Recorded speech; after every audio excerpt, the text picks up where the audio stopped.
Now that we have covered the basics on how to get kids to concentrate, in my earlier video, in case you haven't watched it, please do watch where I've given you 3 tips on how to get your kids to concentrate. Since we have already covered the basics, I'm going to give you more techniques in this video. Hello, welcome to Life Skills with Vinuta, and in today's video, as I said, I'm going to give you 4 more techniques on how to get your kids to concentrate better. So let's get started. The first technique or the first tip that I would like to give you is to use their natural energy.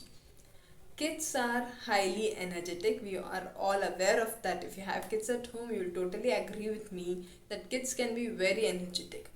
And during the day, there are points when they are highly energetic and sometimes when they are low on energy.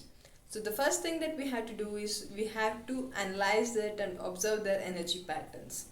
So when the kids are high on energy, you have to give them activities that require high energy. For example, be it playing, dancing, jumping, whatever activities that require physical movements, it is best to give it during the high energy time. And when they are low on energy, we have to give them activities, lighter activities that do not require too much of their energy. So how do we find out the energy pattern of the kid? You can do this by just observing the kid. Some kids are energetic during the day after they have rested well and they wake up and have had their breakfast, they can be very energetic. While other kids can get more energetic when they are sleepy or before nap time they get highly energetic and are more active. So you can observe time maybe in the morning, evenings, afternoon when your kid is high on energy. You can ask them to do more physical activities like play, dance, or engage them in physical learning rather than asking them to sit and study. That will not help you. So use the energy pattern to your advantage and get them to sit and study when you think it is their energy pattern is matching with that. So that would be my tip number 1, to use their energies for our advantage or for their advantage rather. The second tip would be transition. When I say transition, it means moving the child from one activity to the other activity.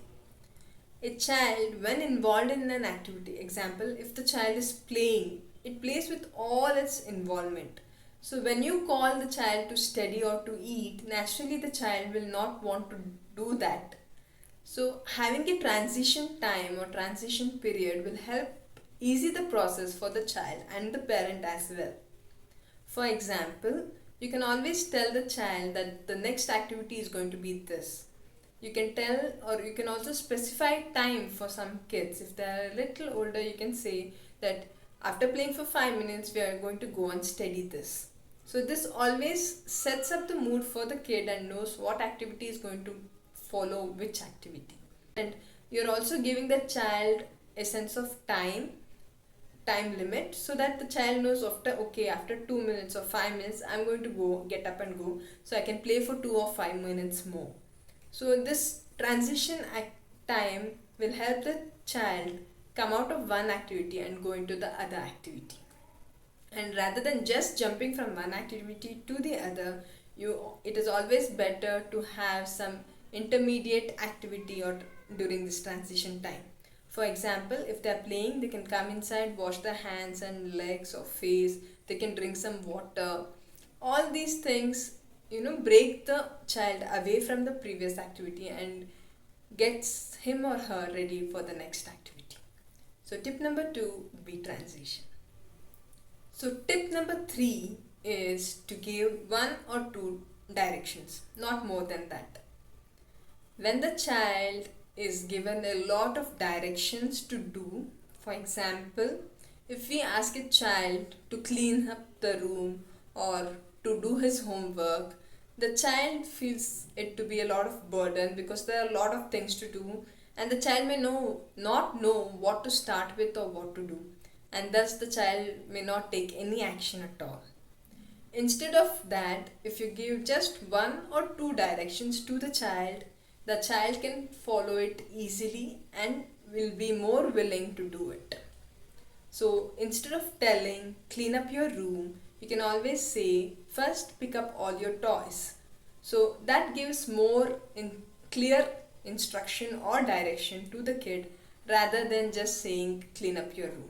Similarly, while doing homework or studying, instead of just telling to do your homework or write your assignments, you can always say, first let us start with the maths assignment, open your maths book. So when the child does that, then you can give your next direction on what the child has to do. So this thing will help the kid not get overloaded and will be easier for the kid to follow instructions. Tip number 3 is to give simple, clear directions, usually 1 or 2 directions at the max. The last tip for the day, tip number 4, is to use a timer.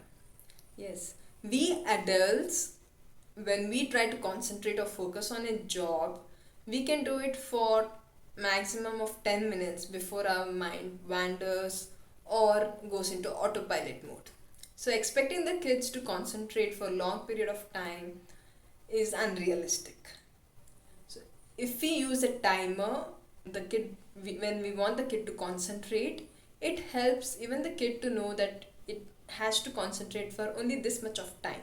And when the timer goes off, the kid is free to think about anything else or can take a break. To start off with, we can, if they are really young kids, you can start with just 5 minutes, even that is more for them. You can just set a timer for 5 minutes and tell the kid, you have to write this homework or you have to study this for 5 minutes. And when the timer goes off, we can take a break. So when we do that, the kid knows that it has to study till the timer goes off.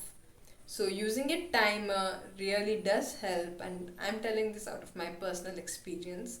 Whenever I have used a timer, my kid loves to sit and concentrate and finish the job before the timer goes off. So do give it a try, it really works with kids. So these were the 4 tips or techniques that will help increase concentration. Do let me know in the comments which you think is going to benefit you or which you want to try. And do like it and share this video with others, or your friends, family who have kids, so that they too can benefit from this. Thank you so much for watching. This is Vinuta and I'll see you next time. Bye bye. Take care.